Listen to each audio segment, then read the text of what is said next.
जय माता दी दोस्तों। वर्ल्ड बेस्ट मैजिक में आपका हार्दिक स्वागत है। कैसे हैं आप सब? ये बताने के लिए कमेंट बॉक्स में जय माता दी जरूर लिखें।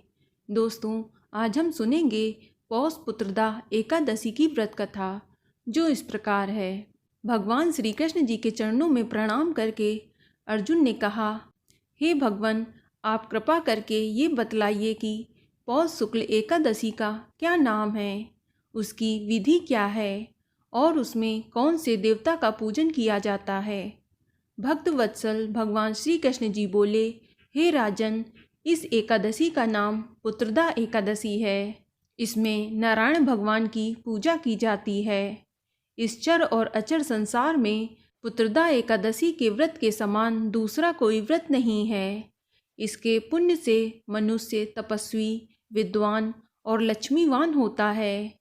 इसकी मैं एक कथा कहता हूँ, सो तुम ध्यानपूर्वक सुनो।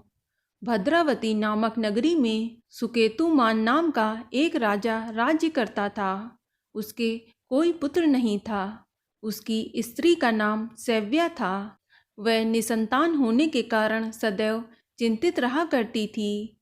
राजा के पितर भी रो रो कर पिंड लिया करते थे और सोचा करते थे कि इसके बाद हमको कौन पिंड देगा।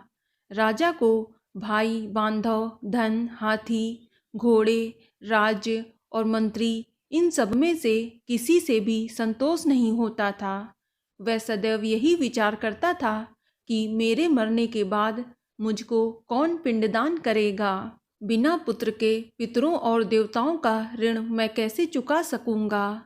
जिस घर में पुत्र ना हो उस घर में सदैव अंधेरा ही रहता है। इसलिए पुत्र उत्पत्ति के लिए प्रयत्न करना चाहिए। जिस मनुष्य ने पुत्र का मुख देखा है वह धन्य है। उसको इस लोक में यश और परलोक में शांति मिलती है, अर्थात उसके दोनों लोक सुधर जाते हैं।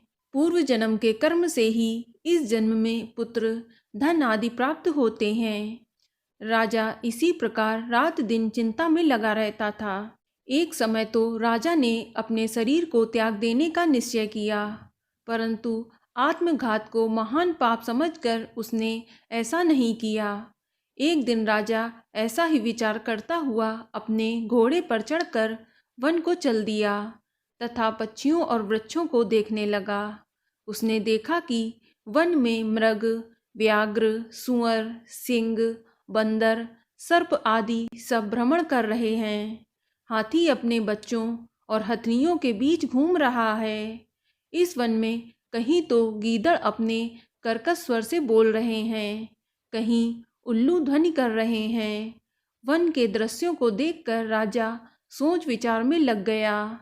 इसी प्रकार आधा दिन बीत गया।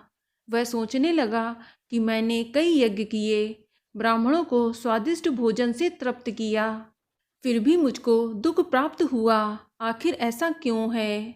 राजा प्यास के मारे अत्यंत दुखी हो गया और पानी की तलाश में इधर उधर फिरने लगा। थोड़ी दूरी पर राजा ने एक सरोवर देखा। उस सरोवर में कमल खिले थे तथा सारस, हंस, मगरमच्छ आदि विहार कर रहे थे। उस सरोवर के चारों तरफ मुनियों के आश्रम बने हुए थे। उसी समय राजा के दाहिने अंग फड़कने लगे। राजा शुभ शकुन समझकर घोड़े से उतरकर मुनियों को दंडवत प्रणाम करके बैठ गया। राजा को देखकर मुनियों ने कहा, हे राजन, हम तुमसे अत्यंत प्रसन्न हैं। तुम्हारी क्या इच्छा है, सो कहो। राजा ने पूछा, महाराज, आप कौन हैं और किस लिए यहाँ आए हैं? कृपया करके मुझको बतलाइए। मुनि कहने लगे कि हे राजन, आज संतान देने वाली पुत्रदा एकादशी है। हम लोग विश्व देव हैं और इस सरोवर में स्नान करने के लिए आए हैं। यह सुनकर राजा कहने लगा कि हे महाराज, मेरे भी कोई संतान नहीं है। यदि आप मुझ पर प्रसन्न हैं तो एक पुत्र का वरदान दीजिए। मुनि बोले कि हे राजन, आज पुत्रदा एकादशी है, आप अवश्य ही इसका व्रत करें।